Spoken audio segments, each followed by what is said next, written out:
الحمد لله وحده لا شريك له، والصلاة والسلام على محمد لا نبي بعده، ولا رسالة بعد رسالتي، ولا نبوة بعد نبوتي، ولا كتاب بعد كتابي، ولا معصوم بعد عصمتي، ولا سنة بعد سنتي، ولا أمة بعد أمتي. أما بعد،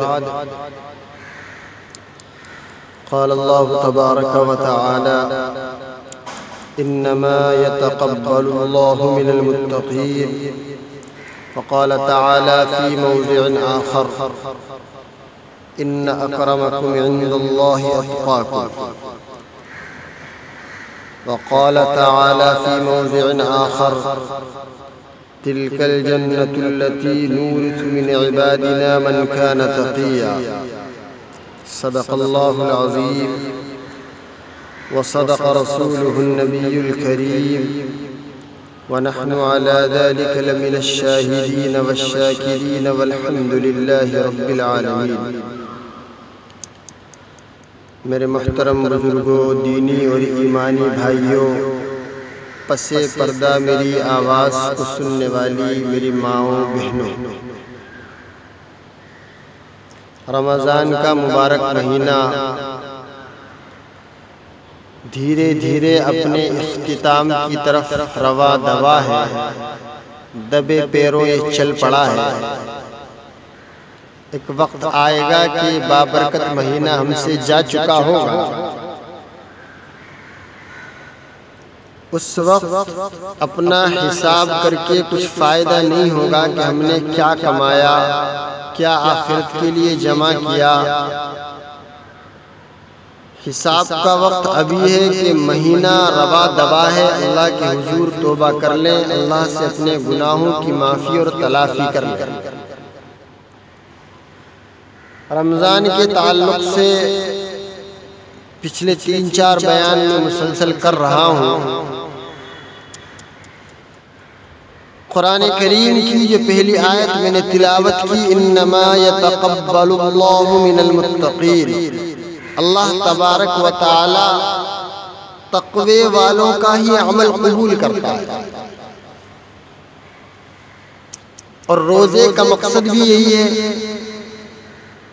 کہ انسان اللہ کے حضور رسول اللہ صلی اللہ علیہ وسلم کے طریقے پر آ جائے، اور جا بجا قرآن میں بہت سی جگہ، ابھی 2-3 آیتیں میں نے تلاوت کی، اس کے علاوہ بھی اللہ نے بہت سی جگہ تقوی کی افادیت، اہمیت کو بیان کیا کہ میرے نزدیک اگر کوئی چیز معزز اور مکرم ہے، اکرمکم، کسی کا اگر میں اکرام کرتا ہوں تو اتقاکم، اس کا تقوی۔ میرے نزدیک سب سے زیادہ باعزت، احترام اور قابل ستائش وہ ہے جو سب سے زیادہ تم میں سے مجھ سے ڈرتا ہو۔ اور تقوی کیا ہے؟ تقوی میرے محترم بزرگ اور دوستو، میری ماؤں بہنوں، یہ جنت کا ٹکٹ ہے۔ اللہ جل جلالہ وعم نوالہ فرماتا ہے کہ تلک الجنت التی نورث من عبادنا من کان تقیا، یہ ہے وہ جنت جس کا وارث ہم اپنے بندوں میں سے انہیں بناتے ہیں، کنہیں؟ جو متقی ہو، من کان تقیا۔ اور تقوی کیسے آئے گا؟ کیسے آئے گا؟ جب انسان ہر حال میں اللہ کے حکم سے ڈرنے والا بنے کہ اللہ مجھے دیکھ رہا ہے، اللہ کو میرے تمام حال کی خبر ہے، نہیں تو میرے محترم بزرگ اور دوستو یہ تقوی نہیں آ سکتا۔ رمضان آتا ہی انسان کے اندر تقوی پیدا کرنے کے لیے، لیکن کچھ بدبخت لوگ اس میں بھی ایسے ہوتے ہیں جو اپنی عادت رذیلہ کی وجہ سے رمضان کے فضائل اور برکات سے محروم رہتے ہیں۔ سرکش شیاطینوں کو تو قید کر دیا جاتا ہے، لیکن جو ان کی عادات اور اخلاق ان کے اندر رہتی ہیں ان سے چھٹکارا پانا بڑا مشکل ہوتا ہے، اپنے نفس پر قدم رکھنا بڑا مشکل ہوتا ہے۔ یہ وہ لوگ ہیں جو رمضان المبارک جیسے مبارک مہینے سے بھی کچھ فیض حاصل نہیں کر پاتے۔ یہ جیسے رمضان کے بغیر تھے ایسے ہی رمضان میں ہیں، روزہ رکھ رہے ہیں، ٹی وی دیکھ رہے ہیں، روزہ رکھ رہے ہیں، گالیاں دے رہے ہیں، روزہ رکھ رہے ہیں، غیبت کر رہے ہیں، روزہ رکھ رہے ہیں، بازاروں میں گھوم رہے ہیں، روزہ رکھ رہے ہیں، تقوی کی فکر نہیں ہے، روزہ رکھ رہے ہیں، اپنے روزے دار ہونے کا خیال ہی نہیں۔ تو ایسے رمضان المبارک میں روزہ رکھ کے کیا فائدہ ہے؟ روزہ تو وہ ہے کہ انسان اللہ کے حضور ہاتھوں کو اٹھائے اور دعائیں قبول ہو جائیں۔ یہ تو قبولیت کا مہینہ ہے نا، تو قبول کیوں نہیں کرتا اللہ؟ اسی لیے کہ بھئی جو روزے کے جو تقاضے ہیں انسان ان کو پورا نہیں کر رہا ہے، جھوٹ سے نہیں بچ رہا ہے، غیبت سے نہیں بچ رہا ہے، بد نظری سے نہیں بچ رہا ہے، گھر میں ٹی وی بند نہیں ہے، اگر ٹی وی بند ہے تو موبائل کا صحیح استعمال نہیں ہے۔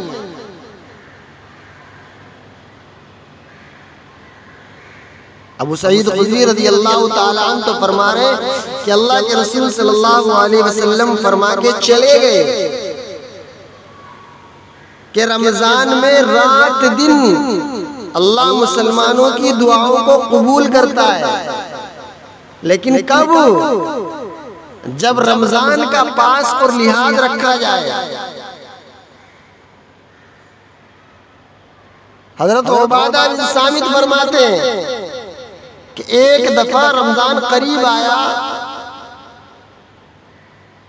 اللہ کے رسول صلی اللہ علیہ وسلم نے فرمایا کہ رمضان کا مہینہ آ گیا ہے جو بڑی برکت والا ہے، اللہ تعالیٰ اس میں تمہاری طرف متوجہ ہوتے ہیں اور اپنی رحمت خاصہ نازل فرماتے ہیں، خطاؤں کو معاف فرماتے ہیں، دعاؤں کو قبول کرتے ہیں۔ انسانیت کرونا وائرس سے پریشان ہے اور ہم رمضان میں داخل بھی ہو چکے ہیں، 2-3 روزے بھی رکھ لیے ہیں،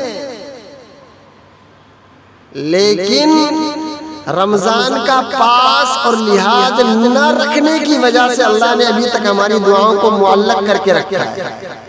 نہیں تو رمضان آئے اللہ دعاؤں کو قبول نہ کرے، ایسا ہو ہی نہیں سکتا۔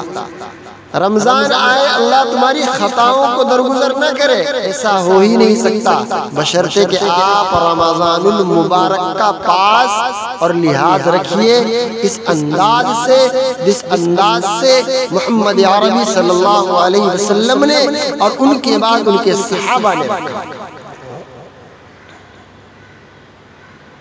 ارے آپ کیا سمجھ رہے ہیں اس رمضان کو میری ماؤں بہنوں؟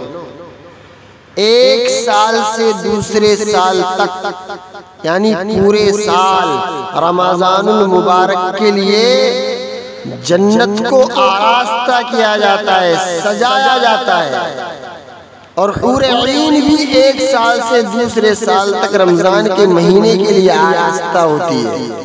پھر جب رمضان کا مہینہ داخل ہوتا ہے تو جنت کہتی ہے اے اللہ اس مہینے میں اپنے بندوں میں سے ہمارے ساتھ رہنے والوں کو مقرر فرما دیجیے۔ کب ملیں گی حور عین؟ ہم اپنے ذہنوں میں اپنی آنکھوں سے گندگی دیکھیں گے تب، یا ان سب کو چھوڑیں گے تب؟ حور عین کہتی ہے کہ اللہ ہمارے لیے اس مہینے میں اپنے بندوں میں سے ہمارے جوڑے بنا دیجئے، ایسے لوگ ہمارے لیے متقی پرہیزگار مقرر کر دیجئے جو تیرے قریب ہوں، جو تیرے رمضان کا پاس اور لحاظ رکھتے ہوں۔ یہ جنت میں سجائی جانے والی حور عین اللہ سے فریاد کر رہی ہے۔ ہم غور کریں میرے محترم بزرگ اور دوستو اپنی زندگی کے اوپر کہ ہم کس سمت میں جا رہے ہیں۔ رمضان کا مبارک مہینہ ہمارے ہاتھ سے پھسلتا جا رہا ہے، اور جنت جس کا مشتاق ہر ایمان والا ہے اس کی ہمیں فکر ہی نہیں ہے۔ ارے جنت رمضان کے لیے سال کے شروع سے آنے والے سال تک اس کو مزین کیا جاتا ہے۔ پھر جب رمضان کا پہلا دن ہوتا ہے، عرش کے نیچے سے ایک ہوا چلتی ہے جو جنت کے پتوں سے ہوتی ہوئی حور عین پر پھیل جاتی ہے۔ پس حور عین کہتی ہے، اے پروردگار، اپنے بندوں میں سے ہمارے لیے خاوند بنا دیجئے جن سے ہماری آنکھیں اور ہم سے ان کی آنکھیں ٹھنڈی۔ سنیں، بات سمجھ میں آئی؟ جن سے ہماری آنکھیں اور ہم سے ان کی آنکھیں ٹھنڈی ہوں۔ میری آنکھیں تو ٹی وی میں گڑی ہوئی ہیں، موبائل کے غلط استعمال میں لگی ہوئی ہے، تو اللہ کیا میرے لیے حور عین کا فیصلہ فرمائے گا؟ اللہ اکبر۔ میرے محترم بزرگوں اور دوستو، یہ تمام چیزیں اللہ نے مومن کے لیے ہی بنائی ہیں، ایمان والے کے لیے بنائی ہیں، بشرطے کہ وہ رمضان کا صحیح معنی میں 100% پاس اور لحاظ رکھے۔ ارے لاک ڈاؤن ہے، کیا کر سکتا ہے انسان؟ باہر نہیں جا سکتا۔ بیوی ہے، اس کو دیکھنا بھی ثواب ہے، اگر بیوی شوہر کو دیکھے تو شوہر کو دیکھنا ثواب ہے، بچوں کی تربیت کرے تو ثواب ہے، ماں باپ بوڑھے اگر گھر کے اندر ہے ان کی خدمت ہے تو جنت دنیا میں ہی بنا سکتا ہے۔ موت سے پہلے اگر ماں باپ تیرے بوڑھے ہیں تو نے ان کی خدمت صحیح اعتبار سے کر لی، جس انداز سے نبی کریم صلی اللہ علیہ وسلم نے اور اللہ نے بتایا ہے، تو موت سے پہلے یقین جانو، مرنے سے پہلے اس بندے کو جنت میں اس کا مقام دکھا دیا جاتا ہے۔ لیکن آج تو ماں باپ ہمارے اوپر ہمیں بوجھ لگنے لگے۔ رمضان کا مہینہ ہے، میرے بھائیوں، میری ماں بہنوں، اپنے ساس سسر کی، اپنے ماں باپ کی خدمت کرو، ان کو بہتر سے بہتر پکا کے کھلاؤ، اچھے سے ان کی خدمت کرو، جنت بنا دو۔ رمضان کا مہینہ بار بار ملنے والا نہیں ہے۔ تھوڑے سے پیچھے جا کر کے آپ تصور کیجئے کہ کتنے لوگ ایسے تھے جو پچھلے سال ہمارے ساتھ رمضان میں تھے اور پچھلے لوگ اس وقت نہیں ہیں۔ یہ وہ مبارک مہینہ ہے اللہ نے دیا ہے جس میں اعمال کا بھاؤ بڑھ جاتا ہے، اجر بڑھ جاتا ہے، ثواب بڑھ جاتا ہے۔ نفل کا ثواب دوسرے مہینوں کے فرض کے برابر اور فرض کا ثواب دوسرے مہینوں کے 70 فرائض کے برابر ہو جاتا ہے۔ آپ اگر اس مبارک مہینے میں اوپر سے لاک ڈاؤن بھی ہے، اپنے ماں باپ کی، ساس سسر کی اگر خدمت کریں گے تو اللہ ایک کا 70 عطا کرے گا، 70۔ اور اللہ 70 ہی کیوں، اس سے زیادہ بھی دینے پر قادر ہے۔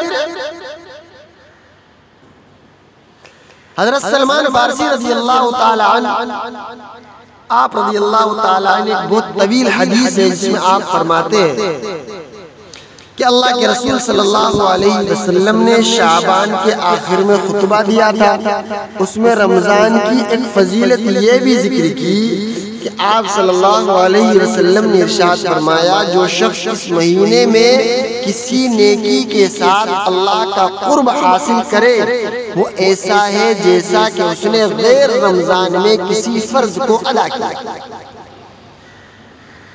اور جو شخص اس مہینے میں کسی فرض کو ادا کرے وہ ایسا ہے جیسے غیر رمضان میں 70 فرائض کو ادا کیا۔ حضرت ابو ہریرہ کی ایک اور حدیث ہے جس میں آپ صلی اللہ علیہ وسلم کا ارشاد نقل فرماتے ہیں کہ رمضان المبارک کے مہینے میں اللہ تعالیٰ سے ڈرتے رہنا، کیونکہ اس مہینے میں نیکیوں کے اجر کو اس قدر بڑھا دیا جاتا ہے جتنا رمضان کے علاوہ کسی مہینے میں نہیں بڑھایا جاتا۔ اسی طرح گناہوں کے وبال کو بھی اس قدر بڑھا دیا جاتا ہے جتنا رمضان کے علاوہ کسی مہینے میں نہیں بڑھایا جاتا۔ نقصان دونوں طرف ہے۔ اب تو حالات مسلمان پر اب تو چاہیے کہ اللہ کی طرف رجوع کر لے، لوٹ آئے، اللہ کو منا لے، جو ہم سے ناراض ہے ہمارا رب، پتہ نہیں کس کا کون سا عمل اس کو اتنا برا لگ گیا کہ اس نے ساری انسانیت کو گھروں کے اندر قید کر دیا، مسجدیں ویران پڑی ہیں، ایک دوسرے سے ملاقاتیں بند ہو گئی ہیں، سوشل ڈسٹینس کو مینٹین کیا جا رہا ہے۔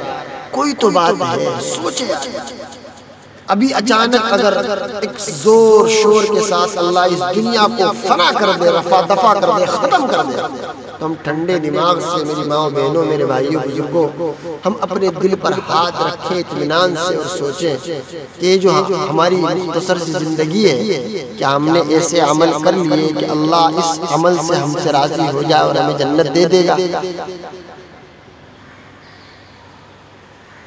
اگر نہیں میرے محترم بزرگوں اور دوستوں، تو سوچنے کا مقام ہے، سوچنے کا مقام ہے کہ رمضان جیسا مبارک مہینہ دیا ہے، ہم اس کی قدر کرنا شروع کر دیں۔ ابھی شروع ہے، پہلا عشرہ شروع ہے، ابھی سے اس کی ہم میرے محترم بزرگوں اور دوستوں اللہ کی طرف رجوع کرنا شروع کریں۔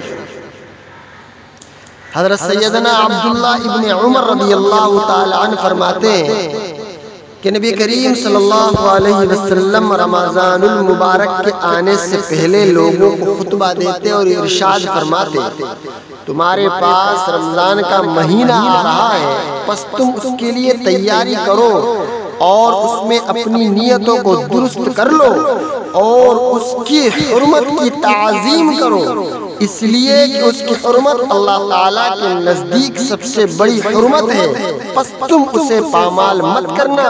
بے شک رمضان میں نیکیاں اور برائیاں دونوں بڑھا دی جاتی ہیں، یعنی ان کا ثواب اور وبال بڑھا دیا جاتا ہے، اور رمضان المبارک میں اللہ جل جلالہ کی طرف سے مومن کا رزق بھی بڑھا دیا جاتا ہے۔ اس عظیم اور بابرکت مہینے کی برکتوں کا ظہور مومن کے لیے رزق میں بڑھوتری لے کر کے حاضر ہوتا ہے۔ چنانچہ حضرت سلمان فارسی اللہ کے رسول صلی اللہ علیہ وسلم کے ارشاد نقل فرماتے ہیں کہ رمضان المبارک کا مہینہ وہ عظیم مہینہ ہے جس میں مومن کا رزق بڑھا دیا جاتا ہے، اور یہ ایک ایسی حقیقت ہے جس کا ہر شخص کھلی آنکھوں سے مشاہدہ کرتا ہے کہ ایک غریب اور مفلس شخص کو بھی رمضان المبارک میں وہ عمدہ اور بیش بہا کھانے نصیب ہوتے ہیں جس کی بعض اوقات اسے سال بھر شکل دیکھنا نصیب نہیں ہوتی۔ یہ سارا کا سارا میرے محترم بزرگوں اور دوستوں صرف اور صرف رمضان المبارک کی برکت سے ہوتا ہے، اور ہم اس کی برکت اٹھانے سے قاصر ہیں۔ ہم میرے محترم بزرگوں اور دوستوں اپنا مشاہدہ نہیں کرتے، اپنے گھر کا مشاہدہ نہیں کرتے، اپنے گھر کی خبر نہیں لیتے۔ ہم سوچیں میرے محترم بزرگوں اور دوستوں، ٹھنڈے دماغ سے سوچیں۔ اللہ نے ہو سکتا ہے ہمیں فارغ کیا ہو، اپنے گھروں کے حالات سوچنے کے لیے فارغ کیا ہو۔ آپ کے بچے آپ کو گھر میں کیا چیز میں زیادہ مشغول دکھتے ہیں؟ موبائل میں یا قرآن میں، ٹی وی میں یا قرآن میں؟ آپ کے بچے فلموں سے دل بہلاتے ہیں یا اللہ کے ذکر سے دل بہلاتے ہیں؟ فجر پر اٹھتے ہیں یا دیر تک سوتے ہیں؟ نمازوں کی پابندی کر رہے ہیں یا لاپرواہی کر رہے ہیں؟ آپ اپنے بچوں کو دوسروں کی غیبت کرتا دیکھ رہے ہیں یا ان کی تعریف کرتے دیکھ رہے ہیں؟ آپ کے بچے دوسروں سے بدتمیزی سے بات کر رہے ہیں یا ان کی حقارت تو نہیں کر رہے، ان کے ساتھ بد اخلاقی سے تو پیش نہیں آ رہے، یا بات بات پر گالیوں کا استعمال تو نہیں کر رہے؟ ہر وقت میرے محترم بزرگوں اور دوستوں آپ کی جد و جہد یہی ہونی چاہیے کہ میری جو آنے والی نسلیں ہیں، میری جو اولاد ہے، وہ میرے بعد کیا واقعی دین پر قائم رہیں گی؟ اگر نہیں میرے محترم بزرگوں اور دوستوں، تو میں ان کی اس فارغ وقت میں ایسی تربیت کروں ان کی گھٹی کے اندر، ان کے مزاج کے اندر، ان کے ماحول کے اندر، ان کے اخلاق کے اندر 100% دین کو رچا دوں، دین کو بسا دوں کہ دین پر ہٹنا آسان نہ ہو، جان دینا آسان۔ آپ ان کو بتائیے کہ کیا چیز حرام ہے میرے بچوں، کیا چیز حلال ہے۔ آپ ان کو بتائیے موبائل کا استعمال کس انداز سے کرنا ہے۔ آپ ان کو بتائیے کہ میرے بچوں، میری بچیوں، موسیقی حرام ہے۔ اللہ کے رسول صلی اللہ علیہ وسلم نے اس کی حرمت احادیث مبارکہ میں بیان کی۔ آپ ڈرائیے اللہ کے رسول کی حدیث سے ان کو، اور نکال پھینکیے اپنے گھروں سے ناچنے اور گانے بجانے والے تمام آلات۔ اللہ کے رسول صلی اللہ علیہ وسلم نے بڑا ڈرایا ہے اس امت کو۔ اللہ کے رسول فرماتے ہیں کہ قرب قیامت میں میری امت میں کچھ گروہ اٹھیں گے جو زناکاری کو، سازوں کو، باجوں کو حلال سمجھیں گے۔